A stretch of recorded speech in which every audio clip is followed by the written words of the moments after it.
Congress party के राष्ट्रीय महासचिव सचिन पायलट ने बिहार के मुख्यमंत्री नीतीश कुमार पर हमला बोलते हुए कहा कि मुख्यमंत्री बेरोजगारी को लेकर एकदम गंभीर नहीं है। उन्होंने बिहार में बेरोजगारी और पलायन के लिए नीतीश कुमार और बीजेपी की सरकार को जिम्मेदार ठहराया। सचिन पायलट ने कहा कि बिहार के नौजवान प्रतिभा होने के बावजूद मजबूरी में पलायन करते हैं। नीतीश कुमार अगर समर्थन देकर केंद्र मोदी की सरकार बनवाने की शर्त पर बिहार के नौजवानों के लिए 10-20 लाख नौकरी मांग लेते तो हमें बुरा नहीं लगता और नौजवानों का भला हो जाता। अगर समर्थन की कीमत बिहार के नौजवानों का भविष्य होता तो हम लोग कुछ नहीं बोलते। कांग्रेस नेता कन्हैया कुमार की पलायन रोको नौकरी दो पदयात्रा के अंतिम दिन मुख्यमंत्री आवास मार्च में शामिल होने पटना आए कांग्रेस पार्टी के राष्ट्रीय महासचिव सचिन पायलट ने पत्रकारों से बात करते हुए कहा कि बिहार के नौजवानों को पलायन करने के लिए मजबूर किया जा रहा है, उस पर रोक लगानी चाहिए। बिहार के लोग गरीबी, लाचारी और अविश्वास के कारण रोजी रोटी के जुगाड़ में दूसरे राज्यों में पलायन कर रहे हैं। यहाँ के लोग सरकार पर विश्वास नहीं करते। बीए एमए करने के बाद भी बिहार के युवाओं को यह विश्वास नहीं रहता कि उन्हें बिहार में 2 जून की रोटी मिलेगी। इस वजह से बाहर जाकर परिवार के भरण पोषण और बच्चों की पढ़ाई के लिए मेहनत करते हैं। उन्होंने कहा कि दूसरे राज्यों से भी पलायन होता है, मगर बेहतर अवसर के लिए लोग बाहर जाते हैं, लेकिन बिहार के लोग मजबूरी में बिहार छोड़कर पलायन करते हैं। कांग्रेस नेता ने कहा कि पूरे देश में बिहार के अधिकतर लोग मजदूरी और छोटे छोटे रोजगार करते हैं, क्योंकि बिहार के शासकों ने सालों साल तक उनकी अनदेखी की। 2 पीढ़ियां निकल गई, लेकिन बिहार के नौजवान अपना भविष्य अंधकार में देखते हैं। बिहार हिंदुस्तान के सबसे युवा राज्यों में से एक है। यहाँ के युवाओं में जो प्रतिभा और क्षमता है उसे निखारने के बजाय उनसे मुंह मोड़ा जाता है। नीतीश कुमार कितने वर्षों से सीएम है। पायलट ने कहा कि दिल्ली और पटना की सरकारों ने नौजवानों को जगह नहीं दी। नौकरी प्रक्रिया चयन में उनका विश्वास नहीं है, क्योंकि यहाँ पेपर लीक आम बात है।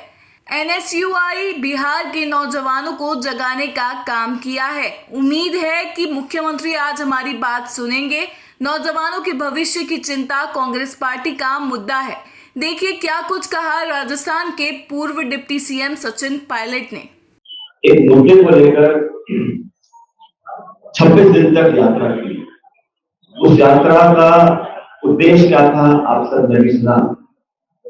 बिहार के नौजवानों को पलायन करने के लिए जो मजबूर किया जा रहा है उस पर रोक लगाया जाए।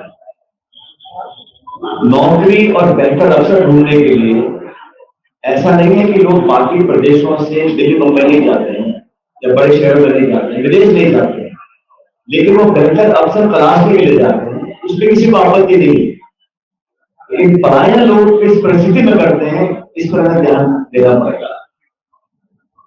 अव्यवस्था, गरीबी, लाचारी, अविश्वास, जिस जिले, गांव, देहात में लोगों को मन में विश्वास नहीं है कि हम 2 जून की रोटी कमा सकते हैं, बीए एमए करने के बाद भी नौकरी के नाम पर छलावा मिलेगा, अधिकार के नाम पर लाठी मिलेगी, तो मजबूरन बच्चों का पेट पालने के लिए जो लोग प्रदेश छोड़कर जाते हैं, और शकील भाई से नहीं कह रहे, पूरे देश में आज बिहार के लोग जाकर मजदूरी का काम करते हैं, लेबर का काम करते हैं, छोटे मोटे रोजगार ढूंढते हैं।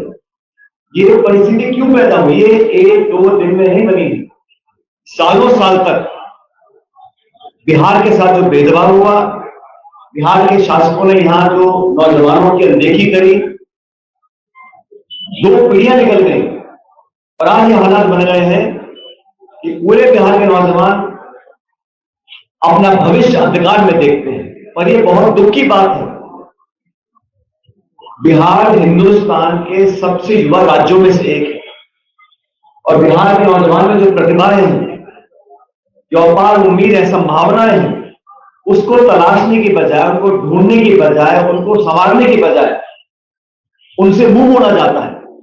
जो लोग सत्ता में बैठे पटना में आज, माननीय मुख्यमंत्री जी कितने सालों से मुख्यमंत्री हैं, और 2024 के लोकसभा चुनाव के समय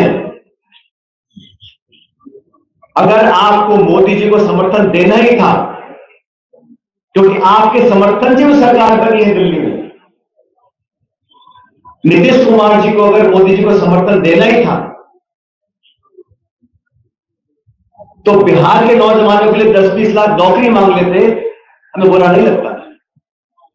अगर समर्थन की कीमत बिहार के नौजवान का भविष्य होता,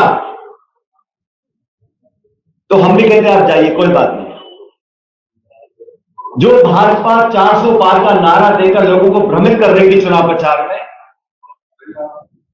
संविधान की मूल भावना से खिलवाड़ करने की घोषणा करती थी मंच पे खड़े होकर, जनता ने सबक सिखाया और 240 पे लाकर टेक दिया।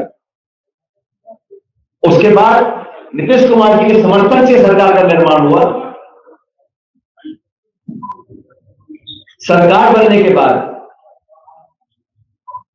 शासन व्यवस्था में दिल्ली और पटना की सरकार ने नौजवानों को कितनी जगह दी है। पिछले समय में जो फर्जीवाड़ा हुआ, जो धोखाधड़ी हुई, पेपर लीक हुआ, लोगों के मन में नौजवान अगर व्यवस्था पे विश्वास नहीं करेंगे, नौकरी प्रक्रिया चयन में उनका विश्वास नहीं रहेगा, यह बहुत खतरे की बात है देश और समाज के लिए। मैं धन्यवाद देना चाहता हूं युवक कांग्रेस का, NSY का। उन्होंने बिहार के नौजवानों की अल्प को जगाने का काम किया है।